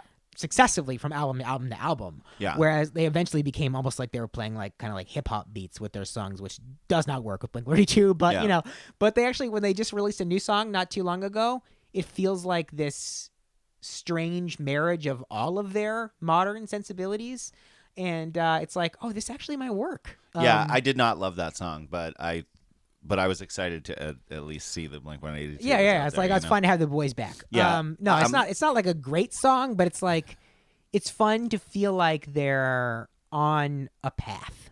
I agree. The Nick McGuire, our brother-in-law, was talking about Tim Stone and like what a dynamic drummer he was when we were talking about this, years ago, but I always remembered it. He said he knows how to sign his work.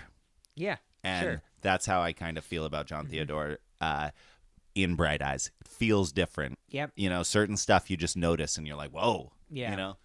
But it works. So I'm Wide Awake is kind of the John Theodore spotlight because there's not as much that distinguishes the drums in the other ones. I mean, they're still good. Yeah. But yeah. So in that light, I'm appreciating it a little bit more. But again, we talk about the way that about half these songs rise to the top and the other half sinks to the bottom. Yeah. So like Road to Joy is the next one here. And it's very noisy. I can appreciate the noise. That's one word to describe it as. But it's almost like it does not have the je ne sais quoi that the original has. Do you want to hear my word to describe it? Sure. Unlistenable. Yeah, it's not as fun of an experience. I mean, honestly, like the original Road to Joy is not like a song you put on a bunch of playlists. Why the fuck did they even re-record this? I think it's a song that is because it's basically like one chord over and over and over again. I hate subject this. I like actually. All right, I would say it's something they probably re-recorded it because it's like it's a certain set of tools for reimagining. Like every single song you're taking and reimagining, you have like a certain number of paints and brushes or whatever. And Road to Joy only has like one color and one brush. Yeah. So you're like, how do you reimagine this? The answer is you do not. The answer is you don't. Okay, I honestly so I've listened to it maybe twice when I upon like just random listening. Mm-hmm. And then when I was preparing for this, I was like, I should try and go back. And it was like, why the fuck would you do this to me? It was like, sure. It was like, you're going to just, it's like music torture. That end is like just unbelievable. I'm having a hard time remembering the newer version of it. I would rather listen to someone just one person scream into a microphone than I would listen to that sound. It's so much and it's so overwhelming that it's just like, turn it the fuck down.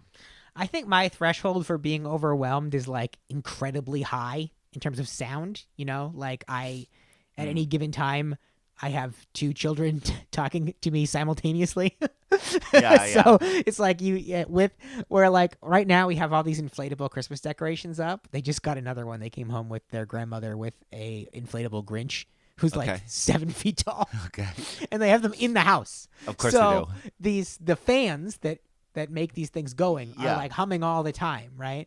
So you kind of learn to just to deal with that, like there's a lot of noise that you filter out. It's funny because in the olden days of working from home, I was very diligent about the mute button on Zoom because my house is always so noisy, right? Yeah. So when I had time to speak, but I've been on all these Zoom calls lately and it's like I just keep forgetting and I notice it and I'm like, oh, no wonder the other person is having a hard time talking because like they can hear Arlo like talking and smashing things in the next room. Yeah. And I keep forgetting, but anyway. I was, because I'm usually in this room and like nothing's going on for the most part, I never mute anything. And I find like even just that, because I move a lot when I'm talking, obviously. I find that even that's distracting to people. So having like kids screaming in the background and stuff is sure but the thing is I don't hear it. Yeah. Because like I've learned to focus. Yeah. So anyway. See, I cannot. I do not have two screaming kids, but then when my two cats are screaming, I'm like, oh my God. Yeah, I don't even hear Shush barking anymore. Like I don't even hear it. So anyway, that's like a dad thing. You've reached the next level of dad. Yeah, that's true. So the last song on the album we've already talked about a little bit is Landlocked Blues, which I think I've said this before. I do think it's Conor Oberst's greatest song. This song's really important to us too. I feel like we really loved this song very early. It's been with us a long time. I think we took pride in the idea that we were like, oh yeah, we knew this song when it was called One Foot in Front of the Other. Right. And the tone and the approach that it takes to the world and its problems Yes. is, I think, very informative to us too. Absolutely. And there's just something it's definitely a bedrock text. It's a perfectly written song, and I agree. Bedrock text is a great way to. And this new recorded version of it's great. Yeah. Like, I like it. I think my favorite version is still the I'm Wide Awake. It's I'm Wide Awake version, but all of them are kind of near and dear to me, including this one. Like every successive crack at this song he takes will be important to me. Yeah, perfect song.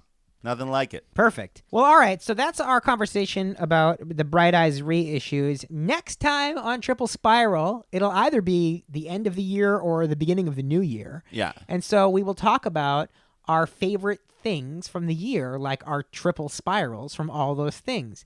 And I know I want to do TV shows. I know I want to do movies. I know I want to do songs. But I think we should also do albums. Yeah. Agreed. And I think we should also do... You want to do books? Sure. Okay. Well, actually, I mean, sure, but I mean, all I read is history books, so. Well, that's fine. You can talk about your favorite history books this year.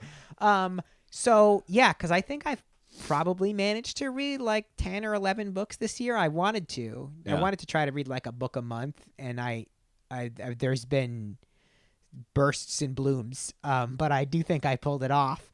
So I've got at least a decent pool to pull from. And I'm not sure if there's anything else, like we could almost say, I would almost say like episodes of TV shows too, but I feel like almost last year was the year that distinguished that more. Yeah, I feel like that would be very difficult for me to do as well. But Yeah. I mean, again, I think we should. Let's come up with a bunch of lists. We'll try and be more succinct in our like just let's do like a straight up list episode, where we just like stick straight to it. But I do want to say a little bit about each thing and why it's good, because like I listen to this podcast, The Big Picture, a lot, and I really like it.